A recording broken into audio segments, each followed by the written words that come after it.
For this project, I used a 16 by 12 inch canvas that I had painted with a coat of gesso and then put a light coat of yellow-green Decor Art acrylic paint.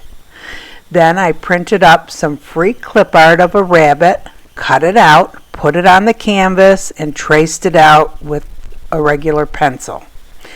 Then I took Deco Art Americana Coral Blush paint and mixed it with a little bit of white paint. Actually, probably a lot of bit of white paint. It was a little bit more white than the coral blush. And then I just went ahead and painted in the rabbit. Just gave it one coat. And when it was done, I let it dry for a couple hours before I moved on to the next step. Next, I used some glass that I had actually picked up from the Dollar Tree at some point. Every once in a while, over where you see the vase filler stuff, you will find some crushed glass.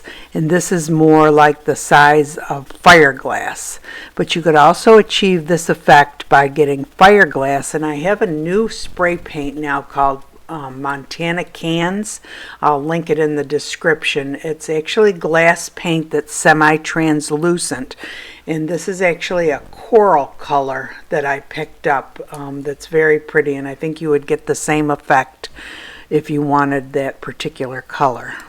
Next, I took some crushed glass. This is actually ASHLAND glass, decorative glass that's crushed that I picked up from Michael's, and I painted with my ruby red stained glass Krylon spray paint, and I took that to put in the center of the ears.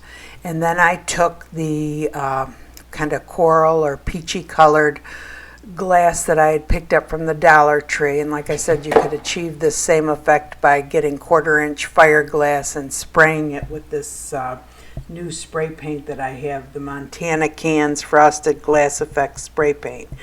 And this is actually called Frosted Coral Red, and like I said, I'll link it in the description. And then I took this glass and I just put it all over the bunny rabbit, covered them all up. Next, I took more of the crushed glass and used that to make the little bunny rabbit's tail, and I thought that was real cute. And then I took some jewelry that I had picked up at a garage sale and made a little collar for the bunny. And the part that makes up the collar is actually a bracelet that I took apart, and then the flower on it is actually an earring, I believe. I used a bead for the eye and then another little piece of glass for the nose. And then I took something called vitrograph glass, which is long strings of glass, and cut that up to make the whiskers. And honestly, I messed around with these whiskers for 5 to 10 minutes trying to get them just right. And every time you set them down, they would kind of fall over the other way. But I thought these were perfect for the whiskers. Next, I wanted to put a little flower next to the bunny rabbit, and I apologize for the orientation of my camera. I didn't realize it was sideways. So I took a couple of pieces of stained glass and made a stem and some leaves with that. And then I took some fiberglass that I had painted with one of my Krylon spray paints and put that around the flower and used a piece of jewelry for the center of the flower. Now I pick up jewelry and glass from garage sales and thrift stores all the time, and I have quite a collection of different costume jewelry that I use. And then I took a little bit of ASHLAND's crushed glass, which is kind of a silvery color, and I painted that with Krylon stained glass spray paint, green, and I sprinkled that at the bottom.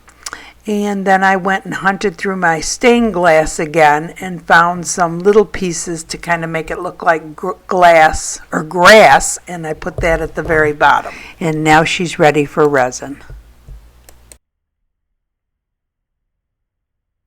For this project, I'm using ClearCast 7000. This is a resin that does not have any VOCs. It's a 1-to-1 ratio resin. When I use resin, I wear gloves. I use a respirator.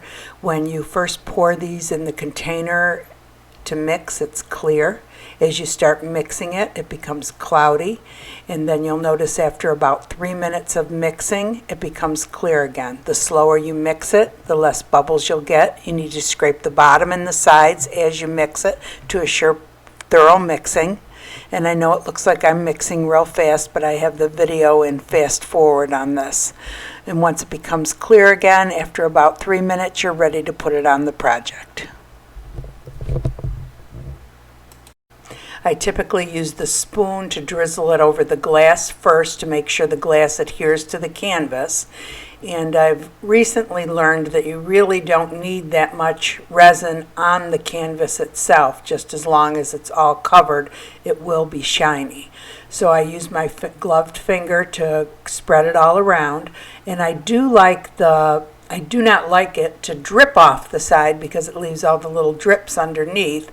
But I do like the sides of the canvas to be shiny, so I will use my finger to kind of spread the resin along the edges of the canvas.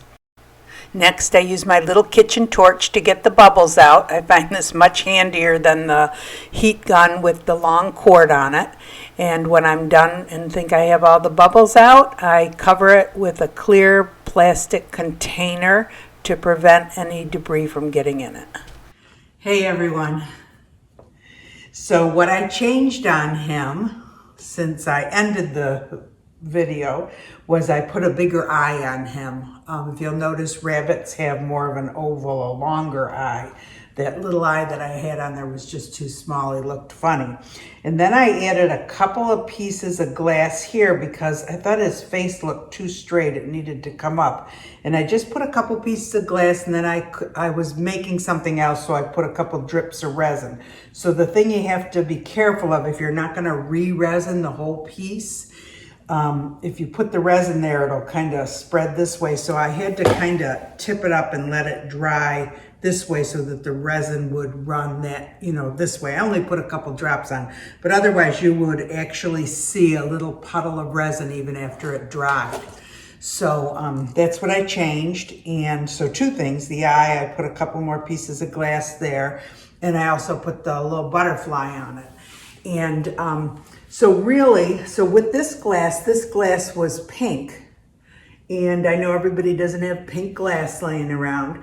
So the reality of it is that if you don't want to dye the glass with the Krylon spray paint or with the alcohol inks, you can always use clear glass, because the reality of it is that the clear glass will show through, the color will show through, and it'll almost appear as if the glass is that color. So that's just a little tip. And I don't know, I think he turned out pretty cute. I'm going to try to think of some more Easter projects to do. There's so many out there that have already been done. It's hard to try to think of something new. But anyway, if you have any questions or comments, if you like the video, hit the like button. That helps the channel. And if you want to be notified of future videos, go ahead and subscribe, and you'll be notified when a new video comes up. And have a great day. Thanks for watching.